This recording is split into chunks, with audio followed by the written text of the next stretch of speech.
हाफिज साहब, अगर हम जिक्र करें स्पेसिफिकली 2024 का, तो जनवरी से लेकर आज दिसंबर के इख्तिताम पर हम लोग हैं, सिर्फ 3 से 4 दिन बाकी है।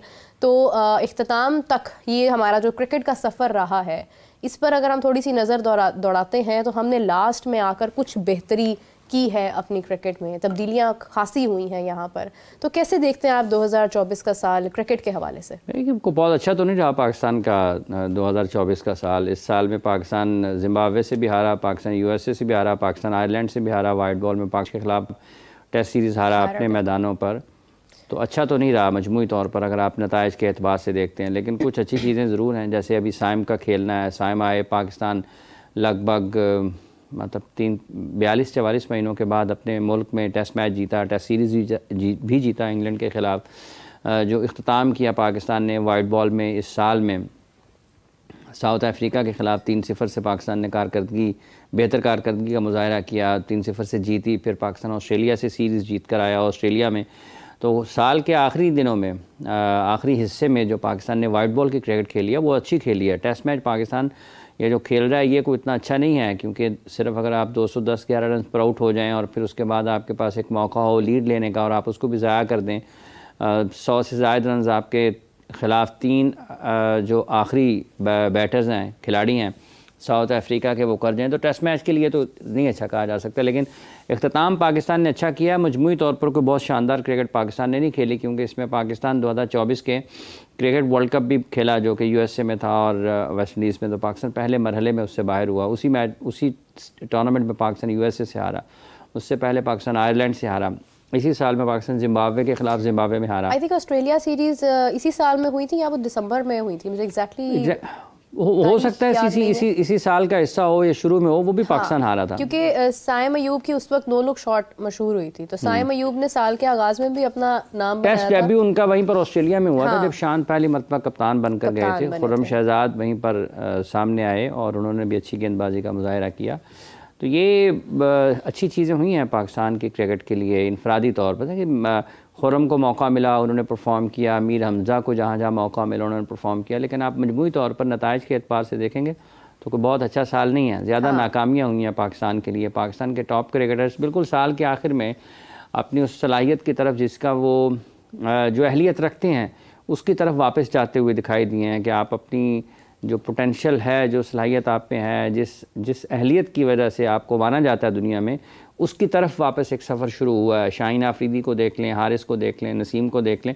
लेकिन ये साल के आखिरी दिनों में, आखिरी हिस्से में बिल्कुल शुरू में कारकर्दगी पाकिस्तान की अच्छी नहीं रही। इमाद आमिर आए और चले गए इसी साल में। तो एक ये भी नहीं कहा जा सकता कि मिला जुला साल रहा। पाकिस्तान के लिए कोई बहुत अच्छा साल नहीं रहा 2024। बैड एलिमेंट्स रहे हैं। अगर आप 2024 से पहले भी देखें तो हम तकरीबन 2 बड़े टूर्नामेंट्स पहले हार चुके थे। उसके बाद हम ये टूर्नामेंट 2024 का जो T20 का था, ये भी हम बदतरीन शिकस्त का हमें सामना हुआ। फिर जैसे हाफिज़ साहब आपने बताया कि आयरलैंड और इस किस्म की टीम्स के साथ भी हमें शिकस्त हुई। तो 2024 के जो आखिर में जो एक बेहतरी आई है, आई विश के 2025 हमारे लिए ये जो है वो गुड लक रहे, क्योंकि 2025 में चैम्पियंस ट्रॉफ़ी है और चैम्पियंस ट्रॉफ़ी एक बड़ा इवेंट है, दुनिया की बेहतरीन टीम्स हैं और पाकिस्तान ने उसको होस्ट करना है। हाफिज़ साहब, आज हम डिस्कस कर रहे थे कराची स्टेडियम के बारे में भी, जिसका नाम अब नेशनल बैंक स्टेडियम जो है वो रख दिया गया है। वहाँ पर भी वही सेम इशू है जो यहाँ पर है, जो बिल्डिंग का है। अभी बिल्डिंग उसकी भी कंप्लीट नहीं है और बिल्डिंग हमारी भी कंप्लीट नहीं है, यानी जो डग आउट वगैरह ये सब आम चीज़ें हैं। और कराची में पहला मैच है, इससे पहले ट्राई नेशन सीरीज़ भी हैं। तो तैयारियां तो हो रही हैं, सज धज रहे हैं मैदान, लेकिन पाकिस्तान टीम के लिए कितनी उम्मीदें हैं कि पाकिस्तान टीम इन मैदानों में अपना बेहतरीन नाम बना पाएगी? देखिए, कौन सी टीम 15 की पाकिस्तान जिसका ऐलान करता है, 15 रुकनी स्क्वाड पाकिस्तान का क्या होता है और किन खिलाड़ियों के ऊपर इन्हिसार होता है ज़्यादा, बज़ाहिर नज़र आ रहा है इसमें से कुछ एक दो तब्दील हो सकते हैं। गालिब इम्कान यही है कि शायद यही खिलाड़ी जो ऑस्ट्रेलिया में या साउथ अफ्रीका में खेले हैं वनडे सीरीज़, इनमें से ही ज़्यादातर खिलाड़ी पाकिस्तान की चैम्पियंस ट्रॉफ़ी स्क्वाड का हिस्सा होंगे। 1-2 अगर तब्दीलियाँ होती हैं तो हो सकता है फ़खर ज़मान आ जाएँ, कोई एक स्पिन बॉलिंग ऑप्शन की तरफ अगर आप जाना चाहें उस तरफ चले जाएं, उसमें कोई तब्दीली आ जाए। मिडल ऑर्डर में अगर आप एक आध बैट्समैन के साथ कुछ करना चाहें तो कर लें। लेकिन गालिब इम्कान यही है कि यही खिलाड़ी, मतलब है कि 13-14 खिलाड़ी वही होंगे जो साउथ अफ्रीका ऑस्ट्रेलिया में पाकिस्तान के लिए वनडे मैचेस खेलें। होना भी यही चाहिए, क्योंकि अगर आपने क्योंकि फ़ख्र का केस मुख्तलिफ है। हाँ। उनको उस किस्म की उनकी एबिलिटी को तो आपने टेस्ट नहीं करना, चेक नहीं करना ना, उनको तो आपने उनकी रेपुटेशन के ऊपर खिलाना है कि वो कर चुके हैं, करके दिखा चुके हैं जो आप चैंपियंस ट्रॉफी में किसी से तवक्को करते हैं। तो उन्होंने दोहराना है उस कारकर्दगी को, अल्लाह करे कि वो दोहरा दें। तो पाकिस्तान के पास मौका होगा अच्छा ये वाली चैंपियंस ट्रॉफी में बेहतर क्रिकेट खेलने का, बेहतर नताइज हासिल करने का। और 23 का मैच जो है पाकिस्तान इंडिया का, पाकिस्तान उसमें मेरा ख़्याल है कि अगर बेहतर क्रिकेट खेलता रहा, ट्राई नेशन सीरीज़ में भी पाकिस्तान ने कुछ अच्छे नताइज दिए, तो 23 वाला मैच इस मतलब उसका नतीजा बदल सकता है। ये नहीं होगा कि आसान मैच हो जाए भारत के लिए। जीतना चाहिए पाकिस्तान को मैच, और हो सकता है कि पाकिस्तान हैरान कुन खेल का मुजाहरा करे 23 फरवरी जो कि पाकिस्तान इंडिया का मैच है। ज़बरदस्त बड़ी बात करती हाफिज़ साहब ने, और उम्मीद करते हैं कि ऐसा ही हो, क्योंकि बहुत इंटरेस्टिंग मैच जो है वो होने वाला है। इंडिया और पाकिस्तान की बात हो रही है, तो इंडिया और ऑस्ट्रेलिया की बात करना चाहूँगी, फिर हम डिस्कस करेंगे साउथ अफ्रीका एंड पाकिस्तान।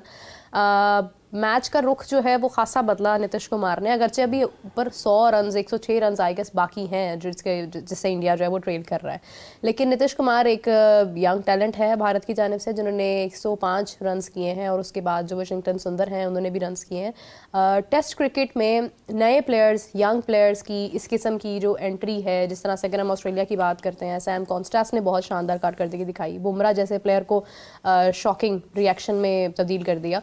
तो नीतीश की सेंचुरी हाफिज़ साहब किस तरह से आप देखिए, बहुत अगर इंडिया मैच से बाहर था और अगर वो वापस लेके आए हैं, तो वो नीतीश कुमार रेड्डी और वाशिंगटन सुंदर की बैटिंग उनको मैच में वापस लेकर आई है।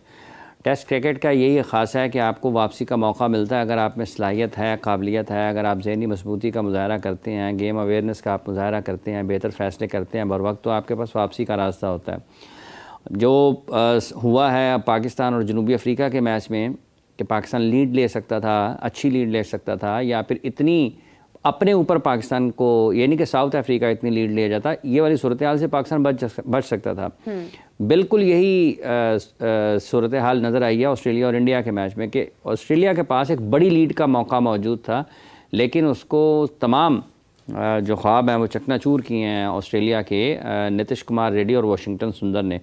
उन्होंने बहुत शानदार इनिंग्स खेली है कि आप पैट कमिंस के ख़िलाफ़ खेल रहे हैं, हैज़लवुड के, आप मिस्टाक के ख़िलाफ़ खेल रहे हैं, आप नेथन लॉयन के ख़िलाफ़ खेल रहे हैं, स्कॉट बॉलैंड भी विकेटें ले रहे हैं, आप उनके ख़िलाफ़ खेल रहे हैं, दुनिया की बेहतरीन टेस्ट बॉलिंग के ख़िलाफ़ उनके मैदानों में आप खेल रहे हैं। और ऑस्ट्रेलिया में बैटिंग आसान नहीं होती, अंडर एक्सट्रीम प्रेशर आप गए हैं कि आपके 200-225 के ऊपर 7 विकेटें गिरी हुई हैं, और जो 1, 2, 3 वाक़यात हुए हैं इस टेस्ट मैच में, और उसके बाद जितनी निगाहें इस टेस्ट मैच पर गई हैं दुनिया की, तो ये उसका और भी ज़्यादा तवक्कुआत बढ़ जाती हैं। और फिर आपको ऑस्ट्रेलियन खिलाड़ियों का सामना करना है ग्राउंड में, क्योंकि उनको वो तो हल्का नहीं लेंगे।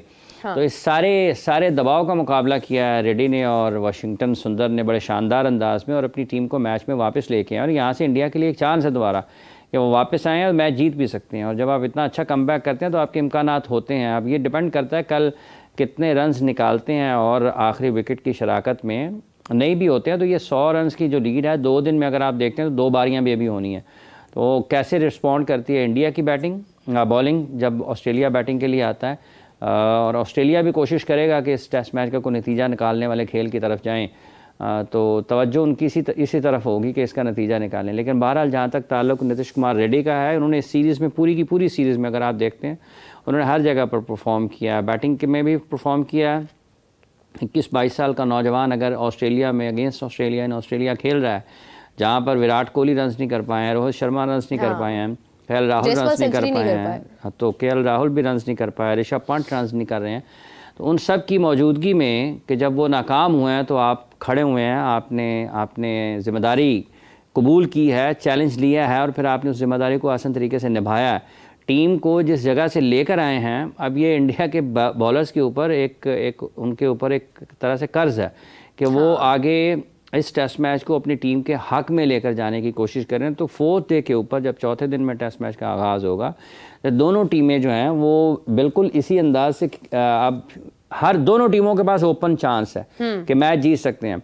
इंडिया अगर जल्द आउट करता है ऑस्ट्रेलिया को और 203 मतलब फ़र्ज़ कर लें कि 100 की लीड के साथ जाते हैं और 300 के अंदर मतलब 200 के अंदर इंडिया ऑस्ट्रेलिया को आउट कर लेता है, तो इंडिया का भी चांस होगा कि 300 रन करके मैच जीतेंगे। इसी तरीके से ऑस्ट्रेलिया के पास भी चांस होगा कि अगर 100 की लीड है, 250 पौने 300 और करें और 350 पौने 400 के रन्स के दबाव में लाकर इंडिया को आउट करने के लिए जाएं तो ऑस्ट्रेलिया भी मैच जीत सकता है। लेकिन जो टीमें कमबैक करती हैं उनके इम्कानात निस्बतन ज़्यादा होते हैं, चूँकि ऑस्ट्रेलिया भी एक चैम्पियन माइंडसेट रखने वाली टीम है, वो भी इतनी आसानी से जाने तो नहीं देंगे। लेकिन भरपूर तरीके से उनका क्रेडिट है नीतीश कुमार रेड्डी का कि उन्होंने जिस तरीके से उस पूरी सीरीज़ में क्रिकेट खेली है।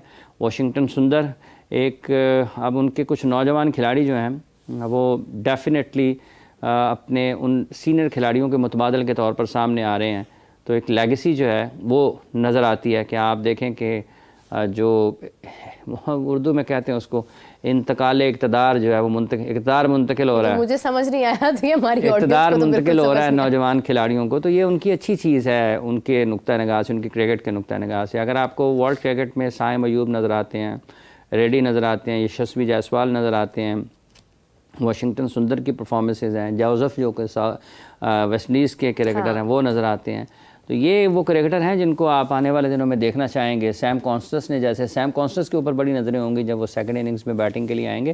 तो test match on different level है अब इस वक्त, जब चौथे दिन का बिलखुसूस खेल का आगाज़ होगा और जब इंडिया बॉलिंग करेगा और ऑस्ट्रेलिया बैटिंग करेगा, बहुत ज़्यादा नज़रें होंगी उसके ऊपर। बिल्कुल सही बात है।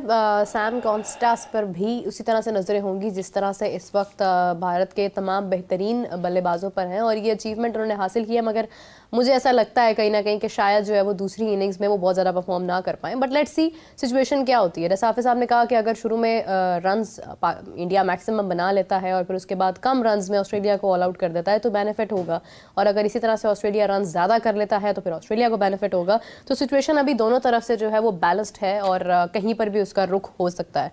हाफिज़ साहब, साउथ अफ्रीका पाकिस्तान की बात करें तो पाकिस्तान ने चूँकि अच्छी कारकर्दगी दिखाने की भरपूर कोशिश की है, लेकिन अभी भी स्टिल सिचुएशन कंफ्यूज्ड है। साउथ अफ्रीका टेस्ट की एक बहुत अच्छी टीम है, और अगर हम बात करें साउथ अफ्रीका की तो हाफिज़ साहब परफॉर्मेंस देखते हुए पाकिस्तान की क्या लग रहा है कि पाकिस्तान को अब कितने रन्स के ऊपर जो है वो जाना चाहिए और क्या करना चाहिए?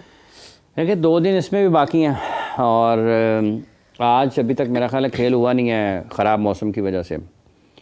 पाकिस्तान दबाव में है क्योंकि अभी भी पाकिस्तान 2 रन्स पीछे है साउथ अफ्रीका की लीड के, और 3 विकेटें पाकिस्तान की गिर चुकी हैं। नज़रें पाकिस्तान की इस पेयर के ऊपर हैं जो इस वक्त खेल रहे हैं, सऊद और बाबर।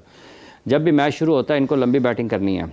हाँ, अगर ये लंबी बैटिंग नहीं करेंगे तो पाकिस्तान की मुश्किलात में इजाफा होगा और साउथ अफ्रीका के जीत के इम्कानात बढ़ जाएंगे, क्योंकि 5 विकेटें अगर आपकी गिर जाएं, बाबर और सऊद भी रन्स ना करें और फ़र्ज़ कर लें कि 100 से पहले ही गिर जाती हैं, तो फिर पाकिस्तान के ऊपर दबाव होगा। बाद में सलमान अली आगा और बच जाते हैं मोहम्मद रिजवान जिन्होंने बैटिंग के लिए आना है, तो आसान हो जाएगा जनूबी अफ्रीका